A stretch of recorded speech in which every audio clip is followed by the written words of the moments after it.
Hello, everyone, and welcome to this episode of Ignition Time. The Democrats are going all out, led by the one and only Bernie Sanders in an effort to pass the $3.5 trillion reconciliation package. It is boom or bust as far as the Democrats are concerned. Here's the headline of an article on your screen from Politico. $3.5 trillion or bust. Bernie Sanders goes all out to protect Democrats' social spending plans. In fact, he said the truth is we need more, and he said this is the minimum of what we should be spending. In fact, this is what he said. I already negotiated. The truth is we need more. He said the needs are there. And he said this is, in my view, the minimum of what we should be spending. Let me know whether you agree or disagree, because this is a very, very ambitious agenda as far as the Democrats are concerned. It's a very, very tricky balancing act for Bernie Sanders, who, by the way, ran for president twice.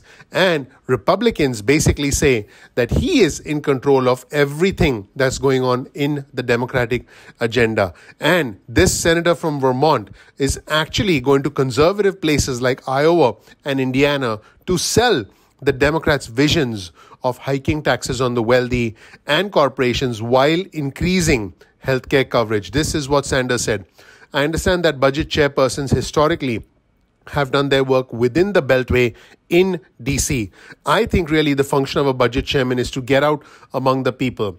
What we are proposing in this budget is going to be enormously popular. Very interesting. In fact, the Senate Majority Leader, Chuck Schumer, said he's great at coming up with ideas and getting a movement behind it. But now he's proven to be a really good legislator as well. We've worked so closely together, we probably talk 4 or 5 times a day. So folks, what is Sanders doing? He said that if he could, he would travel to all 50 states this fall to try and make the case. And he said he would also go to West Virginia and Arizona. Why West Virginia? Because we have the conservative Democrat from West Virginia, Joe Manchin, and without his support, the budget reconciliation bill is dead in the water. Why Arizona? Because we have Senator Kristen Sinema from Arizona, because they are the obstacles to Bernie Sanders and, by extension, the White House's agenda. In fact, Senator Kristen Sinema has specifically said that she opposes the $3.5 trillion spending bill.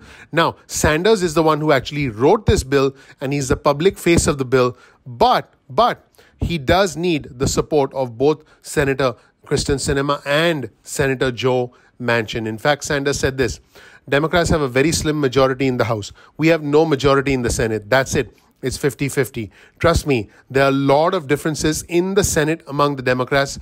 But at the end of the day, every Democrat understands that it is terribly important that we support the president's agenda.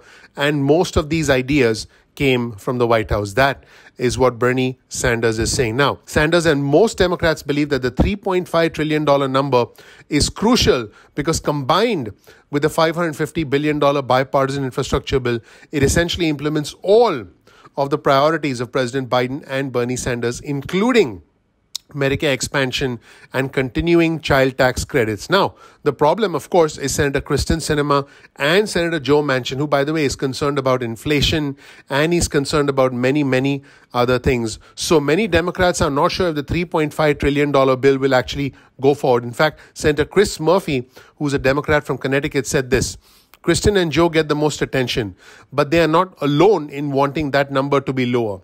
My hope is that we're not making decisions based on an arbitrary number, that we are looking, and he said that we are looking at the programs we need to fund and the programs that we don't need to fund. So what does Sanders think? He said every single thing in the plan is vital, and he says that he's actually going to make that argument in town halls in Indiana and Iowa this week. He said that he expects a significant number of Republican voters to support his policy proposals. And he said his policy proposals include the $300 monthly child tax credit to universal pre-K to Medicare benefit expansion. He said that if Democrats can follow through on their plan, it will increase their chances in what's shaping up to be a very, very competitive midterm election. Sanders said this: Republicans understand that what we are doing is enormously popular, that the American people are sick and tired of government working overtime for the wealthy and the powerful.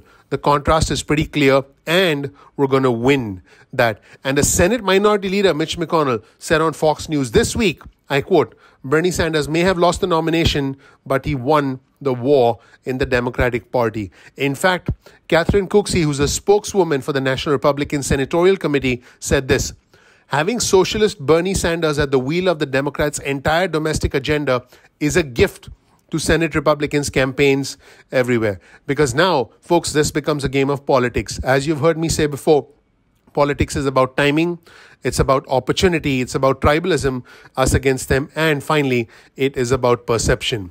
Now, Bernie Sanders at the moment is saying that the $3.5 trillion reconciliation package is, I quote, non-negotiable, but he feels confident that the bill will pass after an intense period of work that they expect to do this fall.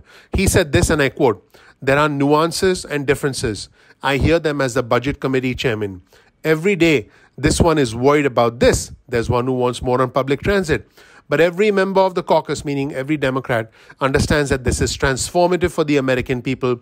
It is the right thing to do, and it is politically popular. Folks, do you think Bernie Sanders is in charge of the entire agenda as far as the Democrats go? Do you think he is feeding what he wants to the White House, which is essentially what the Republicans are saying? And they are saying they're going to essentially brand this. They're going to label this as a liberal wish list. And the fact that President Biden is not in control, the White House is not in control, but Bernie Sanders is in control with his massive socialist agenda. Do you believe this to be true? Or do you believe that Sanders understands what the American people need, really understands the plight, the suffering of the average American, the fact that some people are struggling to put food on the table, to make rent, to keep the lights on, and by extension, he's trying to make sure that government comes to the rescue. In fact, this poses a broader question. Should government come to the rescue to begin with?